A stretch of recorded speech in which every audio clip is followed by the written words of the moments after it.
Beep beep, what is up ninjas? My name is Emerald and we are here today to teach you how to get fat bass lines like Fisher. I'm losing it.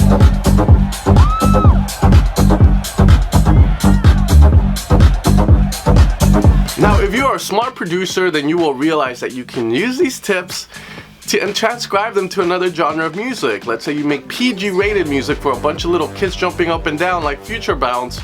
Well, these tips apply there as well. Now, if you have a small butt, I can easily tell you to go do squats at the gym. But when it comes to music and I say you have a weak bass, go make the bass fatter, what does that exactly mean? It's not as simple, okay? So today I'm gonna tell you guys what you need to do to get that bass to be fat. I'm gonna be showing you guys the sub, the mid-lows on why they're important. And please guys, what I do in this video, do not copy it like literally the same because every situation is different again.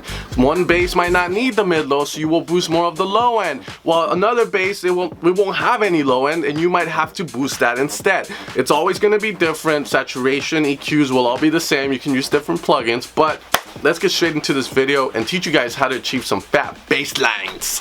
Alright fam, what it do? We are here inside of Ableton and it's time to get this process started. So the first step guys that you're gonna do if you want to get a big butt, a big bass, is to look around the gym or look at somebody that you think has a nice butt, okay? You gotta look at butts and you gotta let me know, okay? How big do you want your butt? How small? Maybe you want a little vein to pop out. You want to see the striations in your butt. I don't know. So the first step guys is gonna be to find a reference track that you can be like, I like his bass. No homo, he has a nice bass, okay? And the reason for that is because you want something that's gonna guide you, especially when you don't know how to approach in being aggressive with the mix sound of a bass. You want something to guide you, because imagine you're going down a tunnel and you're trying to go for this vibe, and at the end of the tunnel you fucking see Martin Garrix, and now you're just like, what? That's not what I was going for. So for our tutorial, I'm going to be using the Stop It Fisher track, as we are going to be kind of trying to get a big bass like Fisher, okay? So there's a couple of free things I'm going to put. I'm going to put this program called Span, Stop It Jimmy, You're So Big. I don't know why they called it that, or maybe that's the name of my channel. But pretty much, we're going to use this as a guide. This is like the blueprint. That's the way you should see it. It's the blueprint to that big fat butt bass, okay? So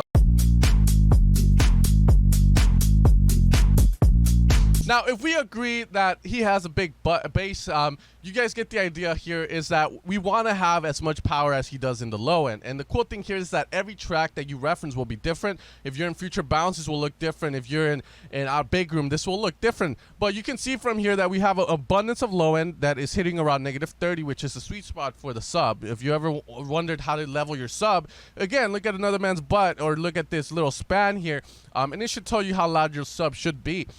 Here you can see we have a lot of these mid-lows that are giving it that nice presence, that feel, and then it kind of goes down and we don't really have much here.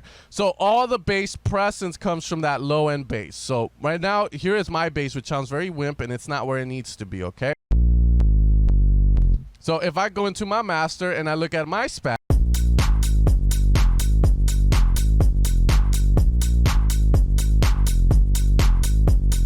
you can kind of see that I have too much. I have the right amount of low end, but I don't have enough of that shape. So I might say like, oh, you have a big butt, but it's a little saggy. So how do I give it this nice flow here? Well, very simply, you can boost with an EQ. That's what you're going to be doing. Now, another thing that I see a lot, and this is just a little bonus tip added for you guys, is going to be the fact that sometimes there's just too much gap in the butt. What that means is that there's these big things like that, and you sometimes wonder, Seth, I have a song and it doesn't sound full, it doesn't look full like this other person's song. What is it, boy? Then pretty much you need to layer more, you need more depth to your song, because right now you just have these big gaps in your frequency. You can see that, but the moment I add a saw to that,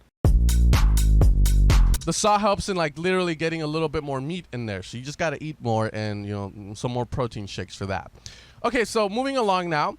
So we know that we need more of that mid-low, so we can just use an EQ to do that, and I personally like this SSL EQ. Now, I love the SSL EQ because, one, it doesn't have a visual aid, so literally I have to use my ears for this. Two, the way it boosts is just very pleasing. It's copying analog. It's emulating analog where the boosts aren't so perfect. There's, you know, if you boost the mid-lows, it might come with a little bit of highs, or something might happen where it's not a perfect boost like we do with the paragraphic or parabolic or whatever it's called, EQ8. You know, if I do this, okay, cool. But with the SSL EQ, I might do this, and for some reason, I might get a little boost here. You never know, like this. Okay, that's the thing about it, and it's stuff that it's not perfect. The boost that people like in the analog world. We don't like perfection. We don't like plastic surgery. We want a natural butt. I think that's something we can agree on, correct? So with that being said, we're gonna boost in that area. So we already know, thanks to Span, that we're lacking those frequencies that, you know, Fisher has in that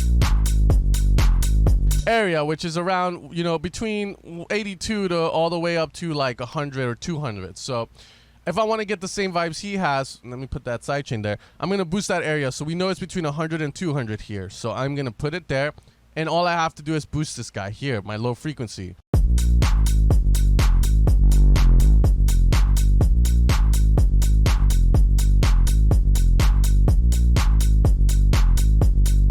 Now, as I boost, notice that this guy is also going up. I can maybe go, okay, you know what? This isn't working for me, man. All right, I'm going to do another kind of squat. I'm going to do the overhead press squat. I don't know. To see if it's going to work for me. So I'm going to go with this LMF guy where I have a little bit more control over the quadrant on how specific that EQ is going to be. And I'm going to boost the crap out of it.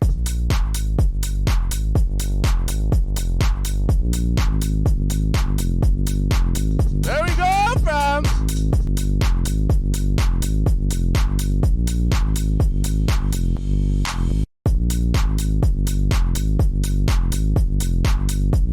So you can see that now. I'm gonna take it off.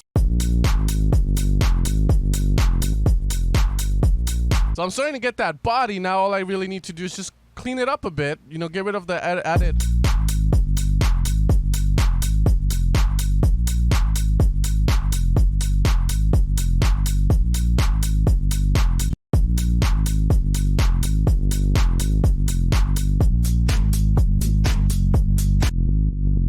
So we got it exactly the same. Again, utilizing this technique, which is where you boost the mid lows, okay?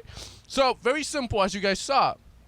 A lot of times when you like power, it's because you just don't have those mid lows. Now, this is what I want you to do from now on, is that if you are questioning your bass, you're questioning the relationship with your bass, you have to find another track that has a bass that you really like, and again, reference from it so that you can get your bass to sound nice and tight.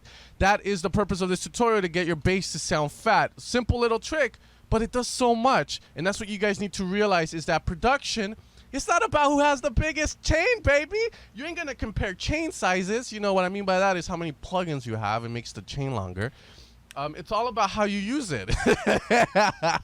It's the same shit, man. It's the same shit. You know what I'm talking about. You guys know that are very mature what I'm trying to say with that innuendo there, but I'm trying to get that F-boy look, guys. But pretty much that is going to be the end of the video, guys. It came out a lot more simpler than I thought it was. I thought we were going to do a lot more. But it goes to show, you know, there's people out there that show you their chains and it's all big and huge and it's like 12 inches long across the monitor. And look at me, I only have an SSL EQ and my bass is a lot fatter than most of theirs. Like, for sake, because they're overkilling it, they don't know how to use it. And that is the trick, guys. Knowing what you're doing, using a reference track to guide you when you don't know what the true way is, and then figuring it out like that. And then you develop your own ways of doing it. And since you're making the same genre over and over again a lot of the times, it becomes a lot easier for you to just do it on the fly.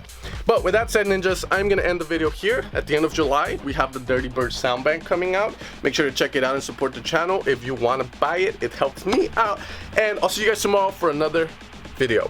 Take care, and my name is Sam World. Peace out. I'm losing it.